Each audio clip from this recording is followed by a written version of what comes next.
Hello students, welcome to जीवन classes. आज का ये वीडियो पॉलिटेक्निक सेकेंड ईयर के 4th सेमेस्टर के लिए रेफ्रिजरेशन एंड एयर कंडीशनिंग का लेक्चर नंबर 13 होगा।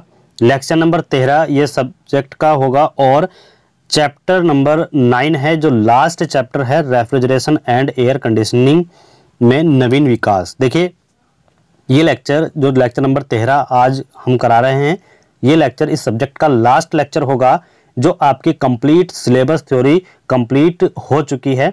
और ये लास्ट लेक्चर आपको केवल और केवल कुल 10 से 15 मिनट तक आपको ये देखना होगा।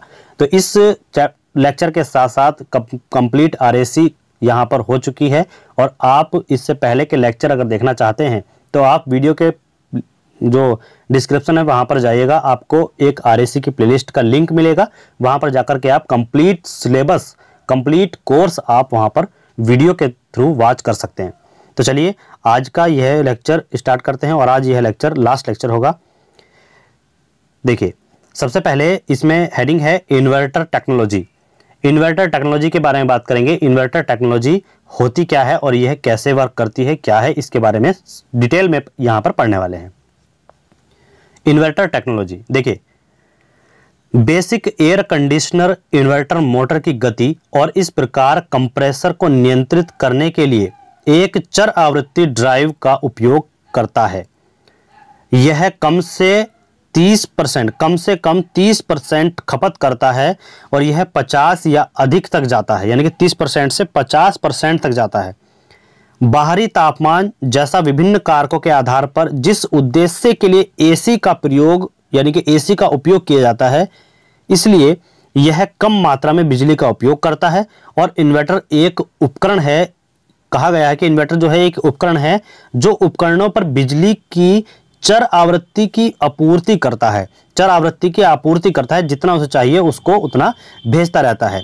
और इस फंक्शन के आने से मोटर क्रांति की गति को नियंत्रित किया जा सकता है, और यह ऊर्जा की खपत को कम करता है। इन्वर्टर प्रौद्योगिकी यानी कि डीसी कंप्रेसर के इलेक्ट्रोमोटर्स के विषय में प्रौद्योगिकी का नवीनतम विकास है, जिसमें कंप्रेसर मोटर की गति को नियंत्रित करने के लिए एक इन्वर्टर का उपयोग किया जाता है। और क्यों किया जाता है? ताकि तापमान लगातार नियंत्रित किया जा सके। और डीसी इन्वर्टर इकाइयों में एक चर आवृत्ति ड्राइव होती है, जिसमें इलेक्ट्रोमीटर की गति को नियंत्रित करने के लिए एक समयोज्य विद्युत इन्वर्टर शामिल होता है। क्लियर? ये तो हुई इन्वर्टर टेक्नोलॉजी की बात। थोड़ा सा और इसके बारे में जान लेते हैं। आइए अब देखिए, जिसका अर्थ है कंप्रेसर और कूलिंग हीटिंग आउटपुट ड्राइव आने वाले एसी करंट को डीसी में परिवर्तित करना। यानी कि हम कह रहे थे कि जो यहां से इलेक्ट्रोमोटर की गति को नियंत्रित करने के लिए जो एक समायोज्य विद्युत इन्वर्टर शामिल होता है, जिसका अर्थ क्या है कि कंप्रेसर और कूलिंग हीटिंग आउटपुट ड्राइव आने वाले एसी करंट को डीसी में परिवर्तित करता है। और फिर क्या करता है कि विद्युत इन्वर्टर में एक मॉड्यूलेशन के माध्यम से वांछित आवृत्ति करंट पैदा होता है, और एक माइक्रो कंट्रोलर प्रत्येक परिवेश यानी कि प्रत्येक माहौल में वायु तापमान का नमूना ले सकता है, और तदनुसार कंप्रेसर की गति को समायोजित कर सकता है, यानी कि उसका जो कंप्रेसर है उसकी गति को समायोजित कर सकता है, यानी कि कंट्रोल कर सकता है। इन्वर्टर एयर कंडीशनिंग इकाइयों ने पारस्परिक एयर कंडीशनर के तुलना दक्षता बढ़ा दी है, यानी कि उसकी जो इफिशिएंसी है उसको इंक्रीज किया है। उसके भागों का विस्तारित जीवन और लोड में तेज उतार चढ़ाव को समाप्त किया जाता है, और यह इन्वर्टर एसी यूनिट को कम ब्रेक डाउन के साथ शांत बनाता है। इन्वर्टर ऐसी इकाइयां निरंतर गति एयर कंडीशनर की तुलना में अधिक महंगी हो सकती हैं, लेकिन यह कम ऊर्जा द्वारा संतुलित होती है, और उपयोग के आधार पर पेबैक का समय लगभग 2 वर्ष है। इसको आप याद रखिए। अब देखिए, यहां से ये एसी 230 वोल्ट और 50 हर्ट्ज की जो इफिशिएंसी है यहां से कन्वर्ट हुई, और किसमें? ये डीसी में कन्वर्ट हुई 310 वोल्ट में। ठीक है, यहां से फिर कन्वर्ट हुई, ये हुई वेरिएबल इफिशिएंसी में, और फिर ये मिला कंप्रेसर यानी कि कंप्रेसर मोटर को। देखिए कैसे करंट को कन्वर्ट किया जा रहा है। AC 230 वोल्ट 50 हर्ट्ज की फ्रीक्वेंसी के साथ यहां से चली और कन्वर्ट हुई DC 310 वोल्ट में, और फिर से ये कन्वर्ट हुई वेरिएबल फ्रीक्वेंसी जो कंप्रेसर मोटर में गई। क्लियर। अब बात करते हैं ऑटो डिफ्रॉस्ट। ऑटो डिफ्रॉस्ट क्या होता है? ऑटो डिफ्रॉस्ट स्वचालित डिफ्रॉस्ट या फिर सेल्फ डिफ्रॉस्टिंग एक ऐसी तकनीक है जो नियमित रूप से एक रेफ्रिजरेटर या फिर फ्रीजर में वाष्पीकरण करने वाले को डिफ्रॉस्ट करती है। यानी कि उसको क्या करती है, जब हम या तो अपने आप से डिफ्रॉस्टिंग करें या फिर ऑटो डिफ्रॉस्ट होता है जब भी उसको जरूरत होती है, आवश्यकता होती है। यह तकनीक का उपयोग करने वाले उपकरणों की अक्सर फ्रॉस्ट फ्री या फिर फ्रॉस्ट लेस या नी फ्रॉस्ट कहा जाता है। यानी कि जिसमें भी ये यूज होता है उसको फ्रॉस्ट फ्री या फ्रॉस्ट लेस या फिर नी फ्रॉस्ट कहा जाता है। अब इसकी क्रियाविधि के बारे में जान लेते हैं। एक रेफ्रिजरेटर में डिफ्रॉस्ट तंत्र थोड़े समय के लिए शीतलन तत्व यानी कि वाष्पीकरण करने वाला कुंडल को गर्म करता है और उस पर बने ठंड को पिघलाता है। परिणाम स्वरूप पानी इकाई के पीछे एक नलिका के माध्यम से निकलता है और डिफ्रॉस्टिंग को इलेक्ट्रिक या फिर इलेक्ट्रॉनिक टाइमर द्वारा नियंत्रित किया जाता है। प्रत्येक 6, 8, 10, 12 या 24 घंटे हैं। कंप्रेसर ऑपरेशन के लिए यह 15 मिनट के आधे घंटे तक डिफ्रॉस्ट हीटर पर बदल जाता है। और डिफ्रॉस्ट हीटर जिसमें 350 वाट से 600 वाट की एक विशिष्ट शक्ति रेटिंग होती है। और यह क्या करता है कि ऊपर और नीचे फ्रीजर मॉडल में वाष्पित्र के ठीक नीचे और कभी-कभी साइड बाय साइड मॉडल में वाष्पीकरण के बीच भी रखा जाता है। यह संभव लिंक के माध्यम से शॉर्ट सर्किट से संरक्षित किया जा सकता है। पुराने रेफ्रिजरेटर में टाइमर लगाकर केवल चलता है जबकि कंप्रेसर चलता है, इसलिए जितना अधिक रेफ्रिजरेटर दरवाजा बंद होगा उतना कम हीटर चालू होगा और अधिक ऊर्जा बच जाएगी। इसलिए कहते हैं कि जब भी आपके जो घरों में फ्रीजर है उसका दरवाजा हमेशा बंद रखें, बार बार न खोलें, तो आपकी जो ऊर्जा है, उष्मा है, यानी कि जो आपके बिजली है वो खर्च होने से बचेगी। डिफ्रॉस्ट थर्मोस्टेट हीटर सर्किट को खोलता है जब वाष्पित्र तापमान पूर्व निर्धारित तापमान से ऊपर उठता है तो 40 डिग्री फ़ारेनहाइट यानी कि 5 डिग्री सेंटीग्रेड या फिर इससे अधिक, जिससे फ्रीजर डिब्बे के अत्यधिक ताप को रोका जा सकता है, उसे डिफ्रॉस्ट टाइमर ऐसा है जिसमें या तो कंप्रेसर या डिफ्रॉस्ट हीटर या फिर अधिक प्रशंसकों के माध्यम से परिचालित होता है। अब यहां पर दिया गया है कि एक विशिष्ट डिजाइन में फ्रीजर डिब्बे से ठंडी हवा को ताजा भोजन डिब्बे में डालते हैं और वापस फ्रीजर डिब्बे में परिचालित किया जाता है। वायु परिसंचरण किसी भी बर्फ या फिर ठंड को कम करने में मदद करता है जो फ्रीजर डिब्बे में जमे हुए वस्तुओं पर बन सकता है। पारंपरिक शीतलन तत्वों के बजाय ऑटो डिफ्रॉस्ट तत्व पीछे या इसके नीचे होते हैं और यह उन्हें थोड़े समय के लिए बर्फ से निपटने के लिए गर्म करने की अनुमति देता है। फ्रीजर लाइन 2 की सामग्री को गर्म किए बिना वैकल्पिक रूप से कुछ सिस्टम 3 तरफा वाल्व द्वारा कंडेंसर क्रॉस लिंक्ड में गर्म गैस का उपयोग करें, जिससे कि गर्म गैस वाष्पित्र को जल्दी से गर्म करती है और इस प्रणाली का मुख्य उपयोग से वाष्पित्र को डिफ्रॉस्ट में किया जा सकता है।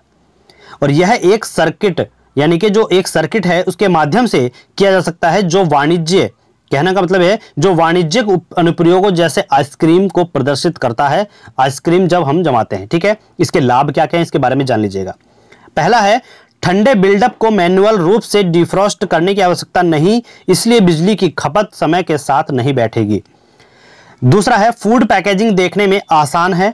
तीसरा है अधिकांश जमे हुए भोजन एक साथ नहीं चिपकेंगे। गंध सीमित है, खासकर कुल ठंड से मुख्य उपकरणों में क्योंकि हवा हमेशा प्रसारित होती है। बेहतर तापमान प्रबंधन है। हानि की बात करें तो देखिएगा हर जो भी हमारे पास सिस्टम है उसकी हानियां भी कुछ होती हैं, तो देखिए यहां पर कितनी हैं। फर्स्ट है उपयोग अधिक होने पर सिस्टम चलाना अधिक महंगा हो सकता है और यदि दरवाजा खुलने पर पंखा चालू रहता है या चलना शुरू हो जाता है। ताप तत्व की अधिकता को रोकने के लिए एक थर्मल कटआउट सुरक्षा उपकरण की आवश्यकता होती है। एक बुनियादी फ्रीजर या फ्रीजर छाती की तुलना में विद्युत और यांत्रिक जटिलता में वृद्धि होती है, जिससे यह घटक विफलता का अधिक खतरा होता है। नंबर 4 है फ्रीजर सामग्री का तापमान डिफ्रॉस्टिंग चक्रों के दौरान बढ़ जाता है, खासकर अगर फ्रीजर में हल्का भार होता है। और यह फ्रीजर में रखे सामान पर फ्रीजर बर्न का कारण आंशिक रूप से डिफ्रॉस्टिंग से हो सकता है।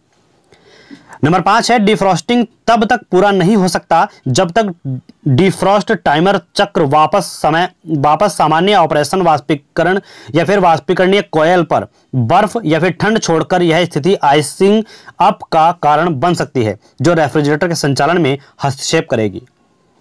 बात करते हैं ब्लास्ट कूलिंग। ब्लास्ट कूलिंग क्या होती है? देखिए, ब्लास्ट कूलिंग एक प्री लोडिंग विधि है जिसमें भोजन को कम तापमान पर ठंडा करने के लिए अपेक्षाकृत उच्च वेगों पर हवा को प्रवाहित किया जाता है। इसे बलात वायु कूलिंग ब्लास्ट भी कहा जाता है। यह तेजी से कम होती हुए गुणवत्ता को बनाए रखने, सेल्फ लाइफ का विस्तार करने और माइक्रोबियल विकास को रोकने के लिए उत्पाद के बल्ब तापमान को कम करता है। ब्लास्ट कूलिंग एक शीतलन सुरंग का उपयोग करता है। बात करते हैं स्टार रेटिंग की। स्टार रेटिंग यानी कि सन 1986 रेफ्रिजरेटर एवं फ्रिज के लिए एक आवश्यक हो गया है कि वह ऊर्जा स्तर को डिस्प्ले करे। ऊर्जा रेटिंग यह प्रदर्शित करता है कि कितनी ऊर्जा प्रतिवर्ष की खपत होगी तथा स्टार रेटिंग यह प्रदर्शित करता है कि समान साइज एवं प्रकार के रेफ्रिजरेटर या फ्रिज के लिए कौन सा ज्यादा दक्ष है, कौन सा ज्यादा सफिशिएंट है। स्टार रेटिंग तुलनात्मक अध्ययन के लिए उपयुक्त है और भारत में स्टार रेटेड फ्रिज को खरीदना इसलिए आवश्यक हो गया है क्योंकि यह प्रदर्शित करती है कि कौन सी कम ऊर्जा तथा उच्च प्रशीतन क्षमता प्रदान करेगी। यह आप देख रहे हैं, यहां पर आपको दिखाया गया है कि पावर सेविंग ऑड कुछ ऐसे लिखा हुआ है।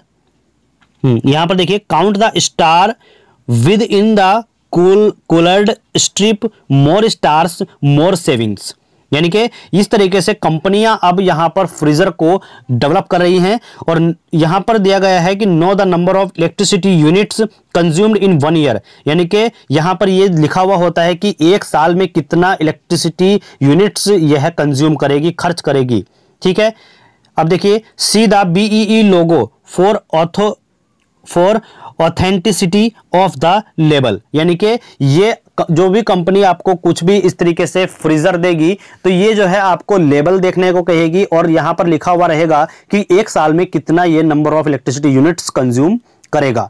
भारत सरकार ने मई 2006 में ब्यूरो ऑफ एनर्जी इफिशिएंसी, जिसको बोलते हैं BEE, का गठन किया जो स्टार रेटिंग को निर्धारित करती है। ठीक है, थैंक यू। इसीलिए इसी के साथ साथ आज ये RAC का जो कंप्लीट कोर्स है हमने यहां पर समाप्त किया।